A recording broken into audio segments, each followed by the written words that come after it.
Yeah, so now we're going to do today's daf. Let me just get rid of this.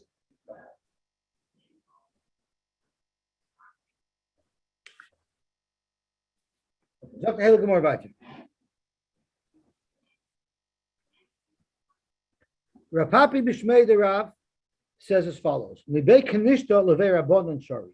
if you want to change over from a base of Knesset to a base Medrash, it's allowed because a base of Medrash is an upgrade. It has more kedusha than a base of Knesset where they're only davening. But the other way around also, because that would be considered a downgrade. For a papa Mishmei de Rav Masni Ibcha, a papa in the name of Rav looked exactly the opposite. Amar Rabacha said, Kavasei de Rapapi Mistaber. I agree with what Rapapi said that a base Medrash has more kedusha than a base of Knesset. The Amar Rabbi Shua ben Levi said, Beis HaKnesses muter la'asoisoi Beis HaMedrash. A Beis HaKnesses you're allowed to make into Beis Medrash.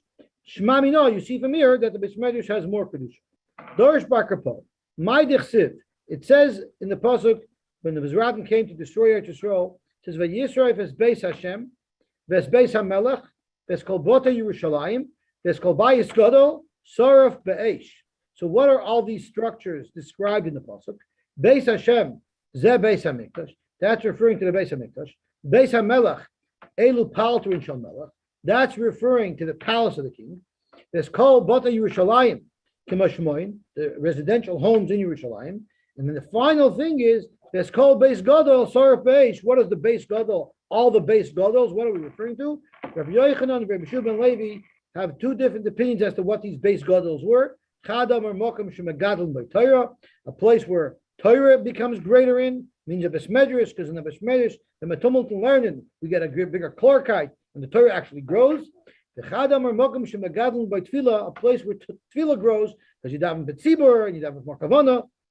Mandam or Torah, the mandam holds that we're talking about a besmedrish.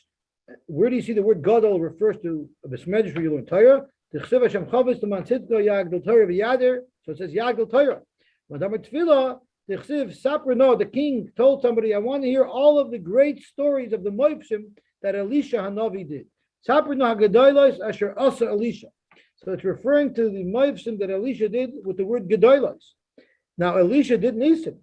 What method did he use to create an Nisim? Elisha David Barachim David, he did it with Tefillah. So the Mefarshim asked, maybe he did it with Shemus. He was a Navi, he has powers.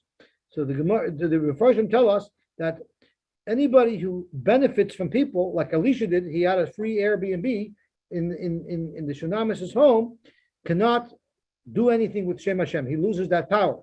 So therefore, the only power that he had was the power of Tefillah. I think the Ben Yoda asks, we're listing off all of the structures that were destroyed in Yerushalayim. So the first one was Beis Hashem. Of course, the Beis HaMikdash is the most prominent. We mentioned that first. Secondly, we mentioned the palace. Third, houses. And fourth, the shuls. Shouldn't the shuls be right there, right under the Beis HaMikdash? So I believe it's a Ben Yoda. I could look it up here for a second to see who it was. But he says beautifully. He says that when Klal Yisrael is together learning Torah and davening in the shuls, the guy doesn't have the koyach to destroy that shul. So first he had to destroy the Eden, so that the homes and kill the Eden, so that the Bismedrash won't have the same strength that it has, because people aren't learning in it, people aren't davening in it, and only then do they have the koyach to be able to destroy the shuls. So Zok to Gemara Baitu. To time the Rabbi Shua ben Levi who the Amar Mokum Shemegadlin by Torah.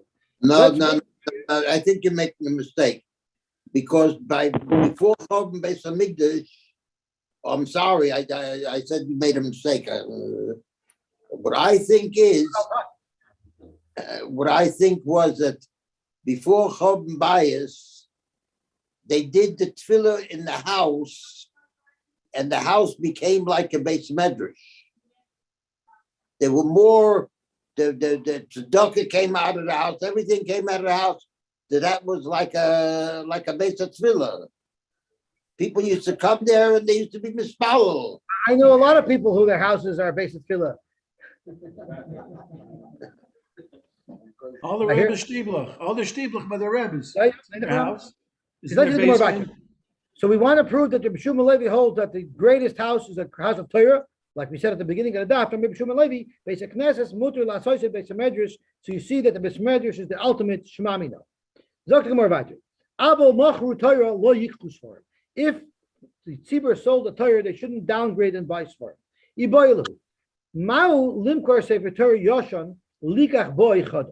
Are you allowed to sell an old Sefer Torah because you want to buy a new Sefer Torah? They're both working, they're both operational, they're both kosher. Are you allowed to do that? Do you say kivan delay malile aser? You're not allowed to engage in a new transaction unless you're upgrading, and here you're not upgrading. Or since we're at the top of the supply chain, we're dealing with the Sefer Torah, and you can't upgrade. Maybe if you side grade, maybe if you use a parallel kedusha, that would be good enough. Tashma, let's see if we can be patient to Shiloh. It says in the Mishnah, "Aval machru Torah lo yikru svarim." So we can be medayik. Svarim hu deloy.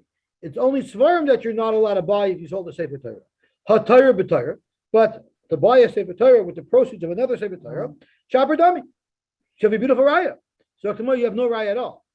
Our question is, lechatchila, can you put your Sefer Torah up for sale because you want to buy another Sefer Torah? That's not what our Mishnah says. Our Mishnah says machru Sefer Torah.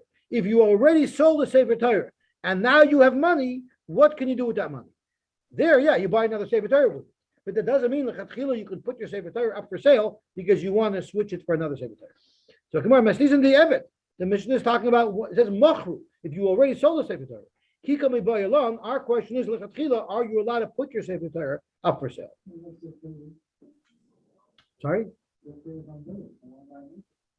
That would be the svar why you're allowed to, but I'm not sure if it's a higher kedusha. It's a nicer mitzvah, but maybe it's not a higher kedusha. And our Mishnah right now says you have to only go to a higher kedusha. So, So would you be allowed to exchange a Sefer Torah? We're going to soon see that this shaila that we're discussing will morph into that shaila. That it's not a question of selling, it's a question of bartering. So that shaila is very relevant. There wouldn't be a Meriden then, if it's equal. I'm sorry? We're trying to say it's a Meriden, it wouldn't go down a level. I know, but it could be you have to have a luye. It's possible that you're only allowed to engage in a transaction if you're upgrading. Yeah, that's a shame.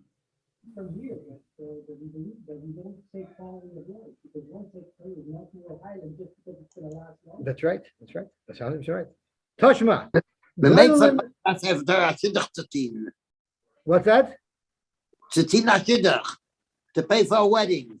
Oh, the Gemara discusses that also. The Gemara is going to discuss that too. Tashma. Goylin Sefer Torah b'mitbachos chumshin. You're allowed to upgrade the mantlach that go around the chumash, and you're allowed to upgrade them to put them around the Sefer Torah. The chumshin b'matchos neviim uksuvim, and you're allowed to upgrade the mantlach of neviim uksuvim and put them on chumushim. Chumshim means it's also the Torah written in a scroll, but instead of having the whole Torah written in the scroll, it's each chumash by itself. Avaloi neviim uksuvim b'matchos chumshin. You're not allowed to downgrade the mantlach of chumshim and put them on neviim uksuvim. And you're not allowed to downgrade the mantle of a Sefer Torah and put it on the chumash. Katanim is. But let's look back and analyze what we have over here. Goylim Sefer Torah b'matchos chumshin. You're allowed to wrap a Sefer Torah in the shmata of a chumash. Matchos chumshin in matchos Sefer Torah loy. You're allowed to upgrade the mantle of a chumash and put it on the Sefer Torah. But you wouldn't be allowed to take a mantle from one Sefer Torah and put it onto another Sefer Torah. So you have a raya that you're not allowed to trade across, you're only allowed to trade up. Zok Gemara, you have a very nice diak from the reish of this brisa. But the sefer of this brisa will make the opposite diak. Sefer. It says, V'loi chumshin b'mat b'chay Sefer Torah. You're not allowed to take the mantle of a Sefer Torah and downgrade it to a chumash. Ha-Torah b'Torah shaberdam. But to move it to a Sefer Torah, another Sefer Torah will be allowed. So we have stiradika mashmaisin, elamahel lekal mashmamina. This brisa will not help us in our question as to whether or not you're allowed to swap a Sefer Torah for a Sefer Torah. Tashma. I remember when I was younger, when the older people couldn't hold on the Sefer Torah anymore by Simchas Torah, everyone would put the Sefer Torah in the bima, and there would be more than two Sefer Torah, so they would pile up. There would be maybe 2 or 3 levels of Sefer Torah piled up, right? Did that ever happen? Did you ever see that before? No?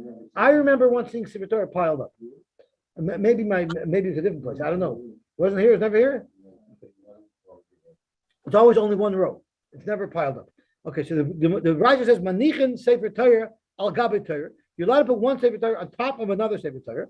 With Torah al gabe chumshin, you're allowed to put Sefer Torah on top of individual chumashim. The chumashim al gabe neviim uksubim, but not the opposite way. Avaloi neviim uksubim al gabe chumshin, v'loi chumshin al gabe Torah.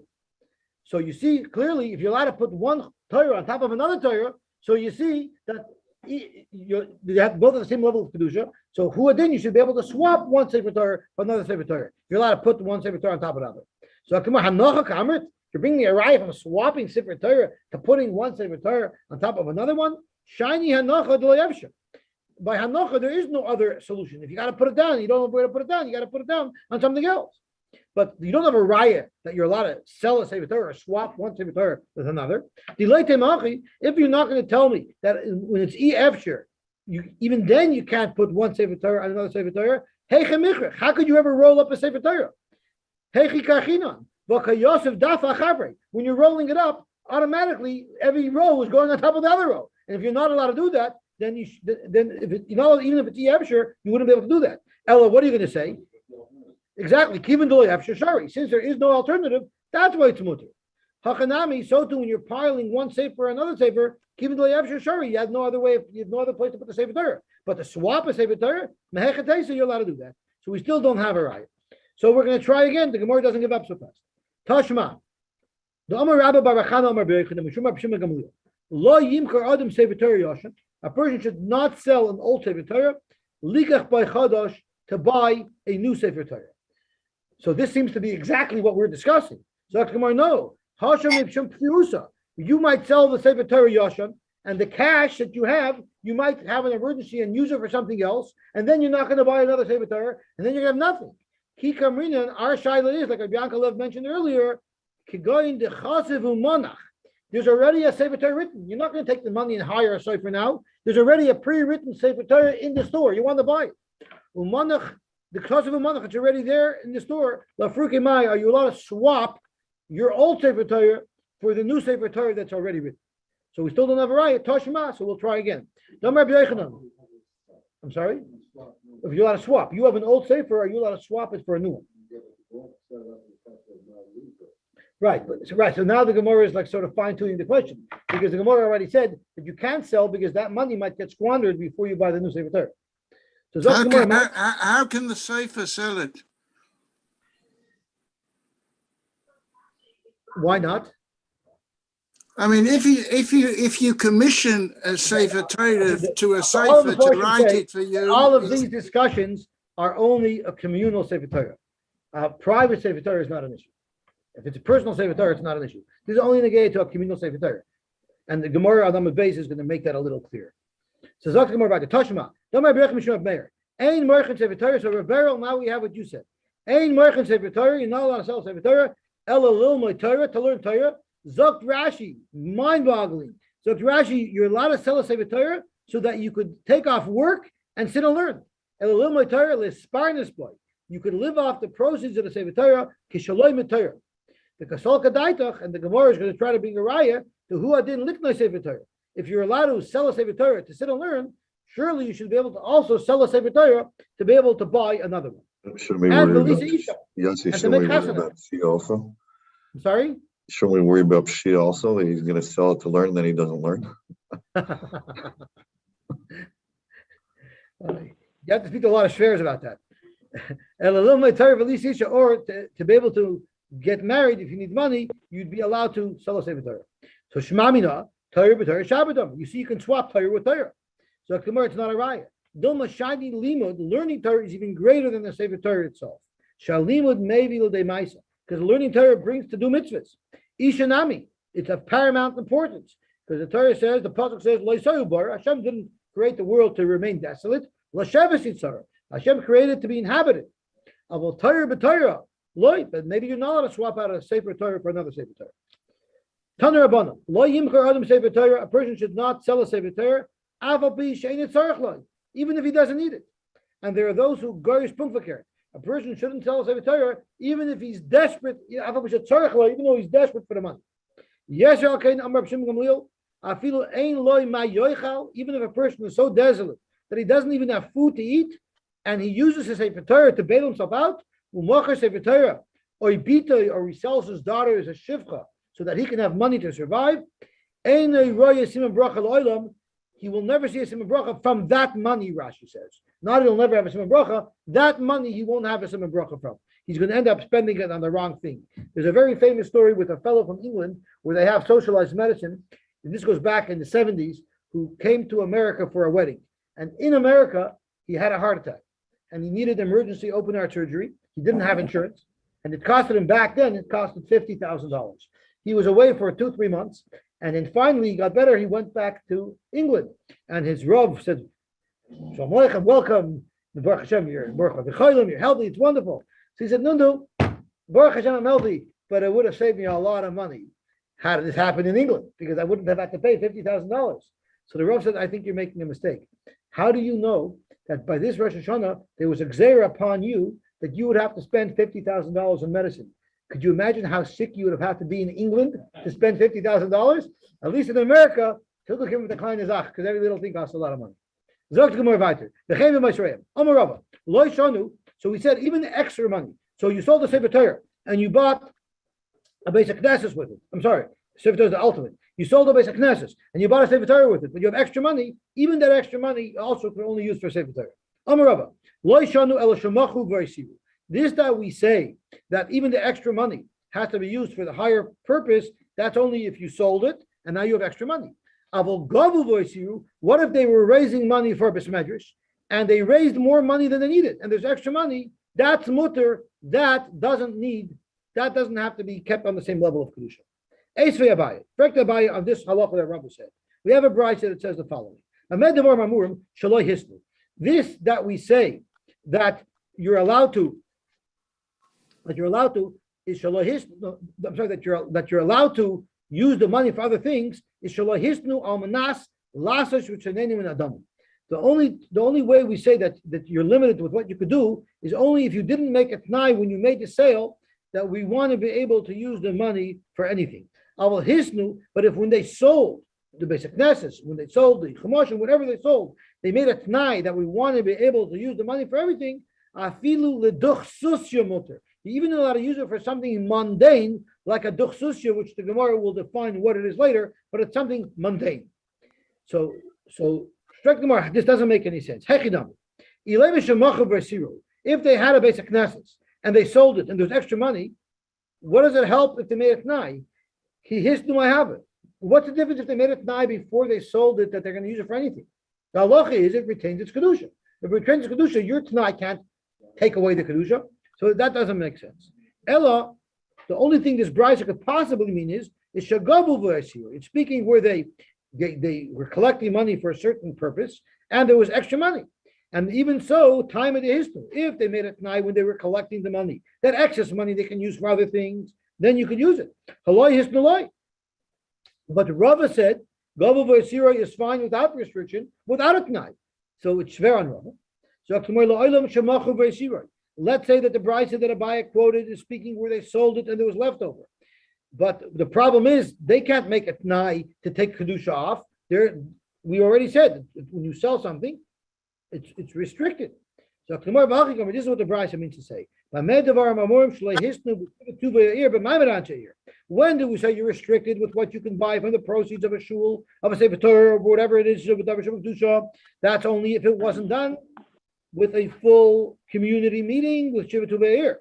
Aval Hisnu Shiva Tu Be'er b'Maimed Ansheir, like we discussed earlier, then everything is allowed to be done. There's no kedusha left on anything. Afilu leduchsusya nami muter. Even a duchsusya, even for a duchsusya, it'll be allowed to be used for. Now we need to figure out what a duchsusya is. Abaye needed to figure out. I don't know what duchsusya means. So how am I going to figure it out? Am I going to nudnik Reb Sheshes to tell me a tight word? No. What I'm going to do is I'm going to find somebody who hangs around by Reb Sheshes. So he hears all the Torah. Someone like Dershowitz, you know Dershowitz, but Chaim, he tells you he's hanging around by Chaim, so he hears all the little things about Chaim. Chaim this, Chaim that. He went to the bathroom, he woke up, he picks his nose, he scratches his head. Chaim, right? He knows everything that goes on by Chaim, right? So that's a good place to find that information. So Abaye figured, I'm going to find that information there. I'm going to speak to the Gabba of Reb Sheshes. I'm sure he probably heard them talking about this once. So I'm going to Abaye Rabbanim Dav Masada Masnita Kamid Reb Sheshes, and he asked, Misha Mialoch Reb Sheshes, my Dechsusha. You ever hear Rab Chaim speak about that Dechsusia? Amalei Hachi Amar Rab Sheshes. That's what Rab Chaim gesagt. What is a Dechsusia? It's a parsha de masa. It is a lobbyist, an in-house lobbyist. Let's see Rashi. Parsha de masa. B'nei ha'ir soichrin adam roichav sus. They hire a full-time person who has a fast horse. Shehei lahen mezumin l'shluchay b'shlichas l'moishel ha'ir k'sheyistruchu. They'll have a guy on standby, on retainer, ready to go whenever they have a need to reach out to the ruler. They're ready to go. That's what a dechsushi is. And like we said, you're allowed to use the money, the proceeds of any sale, as long as it was done b'shiva tu b'hayir. Amar Abaye. So you learn from here an important rule. What if a Turvam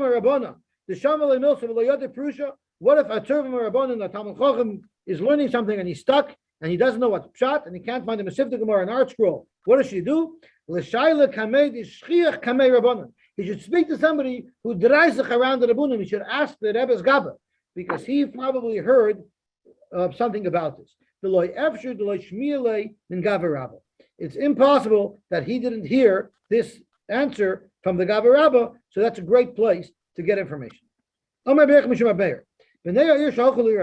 happens if most of a city gets up and goes to another city?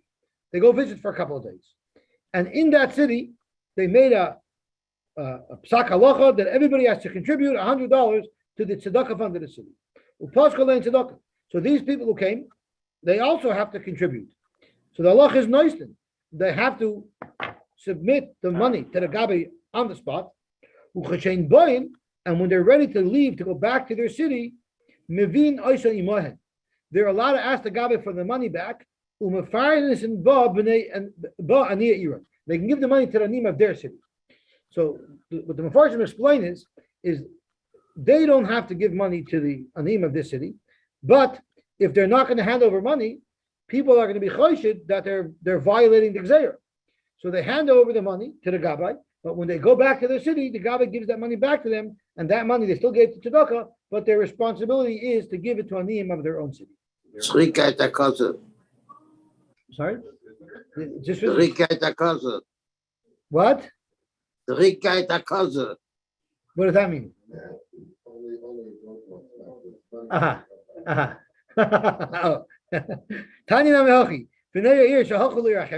People of a city went to another city. What if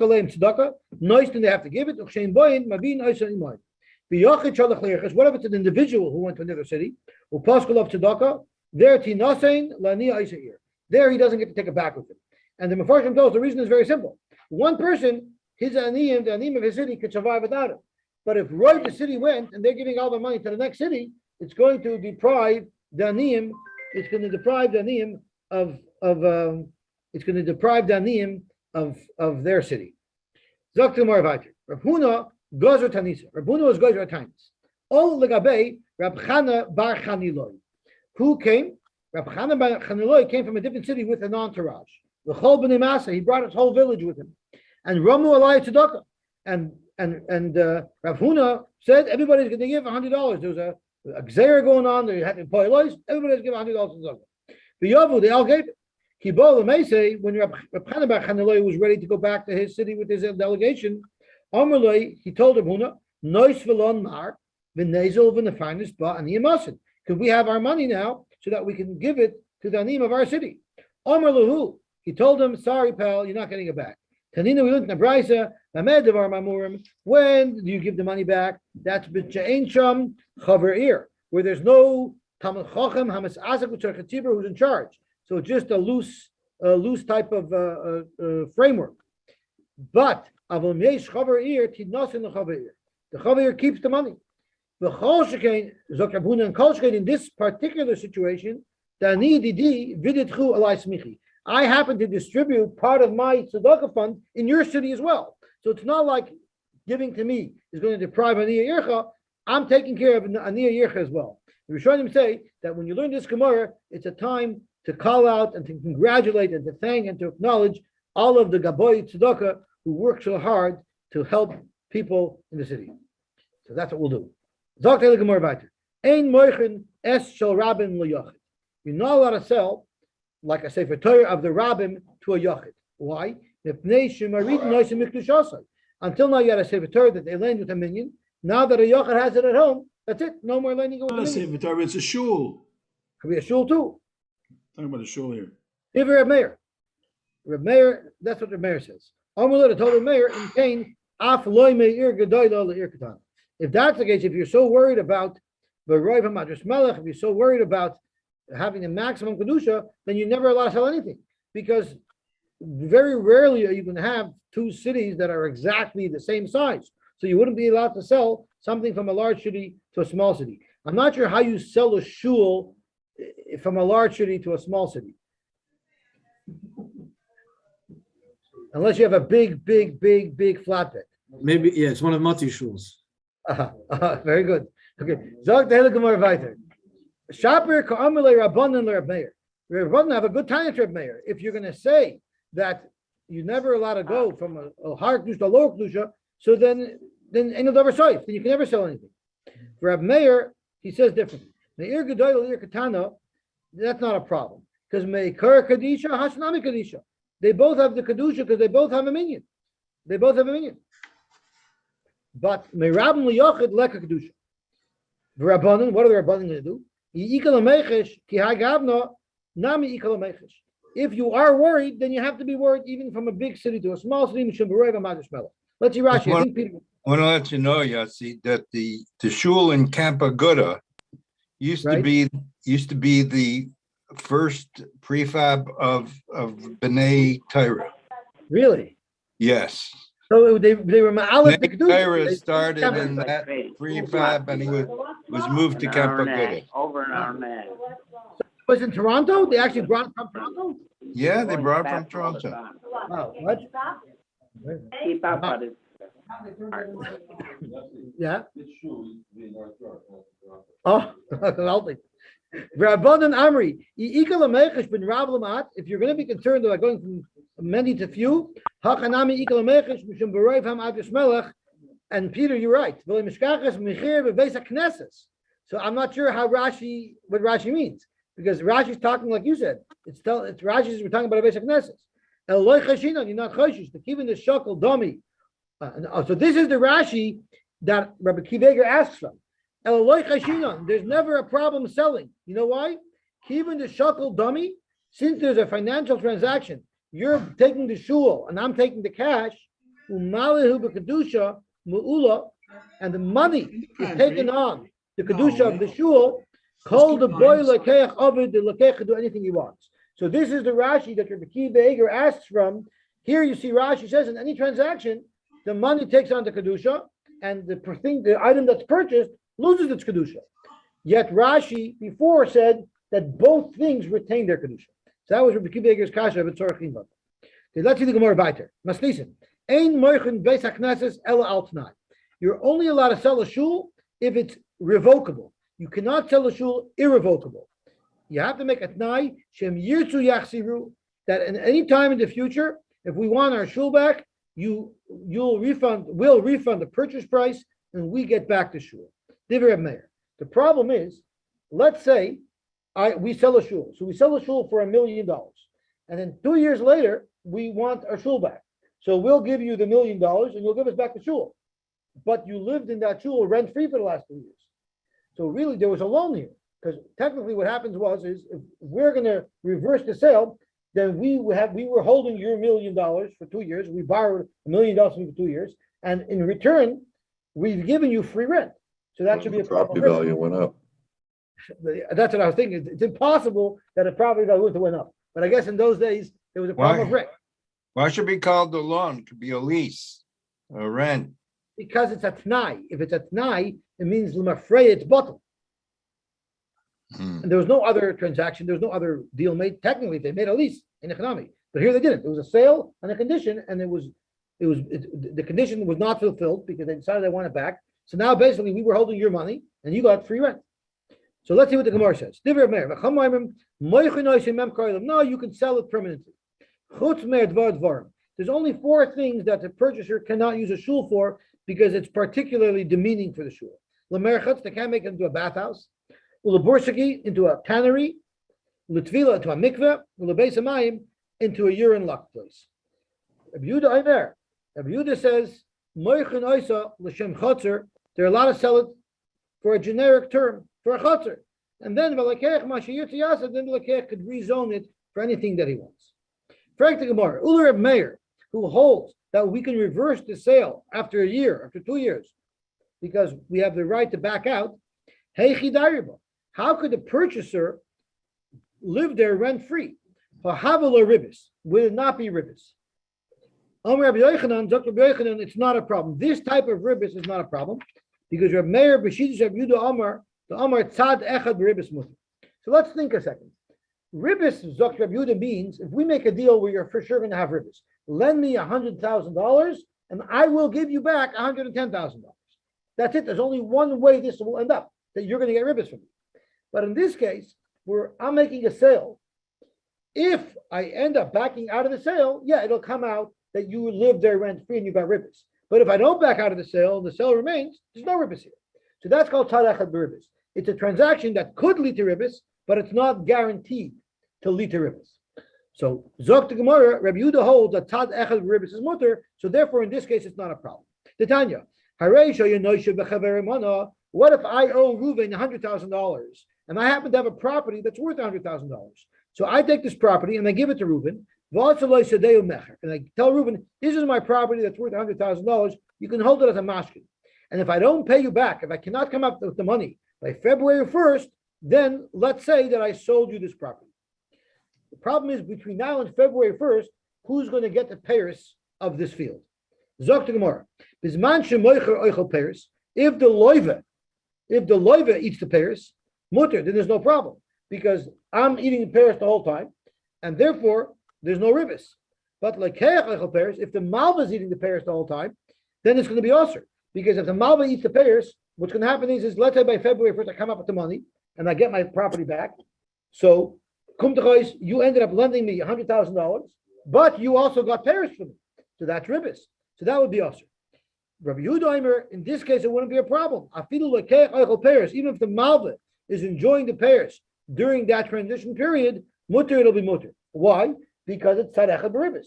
If I wouldn't have come up with the money, he would have kept the property and it would have been a sale. So this is a transaction that could lead to ribis, that's not guaranteed to lead to ribis. That's not a problem with ribis.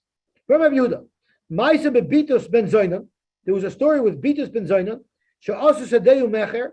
He actually did exactly this type of transaction, al pi Rabbi Elazar ben Azariah, under the supervision of Rabbi Elazar ben Azariah. V'lakeach oichel peres, and the malva was eating the pears, and there was no problem. So you see clearly, I'm right. Amur loy, they told Rabbi Yehuda, misham raya, pum feker, moichel oichel peres. There it was the loiva who was eating the pears. V'loy lekeh. Zokamar my beinayu. What's the machloikis over here? Tzad echad b'ribis ika beinayu. My sover tzad echad b'ribis mutter. Reb Meir, the Tanakama or Mishnah holds that tzad echad b'ribis is mutter, and that's why there's no problem with this condition. My sover tzad echad b'ribis aser, and the other mandam holds it'll be aser. Rava has a different shot on the Mishnah. The chula alma tzad echad b'ribis aser. Everybody agrees that tzad echad b'ribis is going to be aser. It's aser tzad echad b'ribis. So over here wouldn't have been allowed. But you know what happened over here? Over here, if we end up reversing the sale, you'll pay me rent also. So not only will I give you back your $1 million and you're going to give me the property, you're also going to pay me back rent for all the time that you had it. And the shaila is, are you allowed to take ribis from somebody if you're planning to pay it back? The machlokes is, are you allowed to charge ribis if you're going to be paying it back? Like in this case, Meir holds that even though you're taking ribis because you're living in my property rent free, but since if we end up reversing the sale, you'll pay me for that rent, that's not a problem. And the other mandamar holds that it's usher. So let's stop over here. This is where I finished in the afternoon, and Mishnah will be mamshach here tomorrow morning. We're going to learn at 7 and we're going to learn at 9. Oh,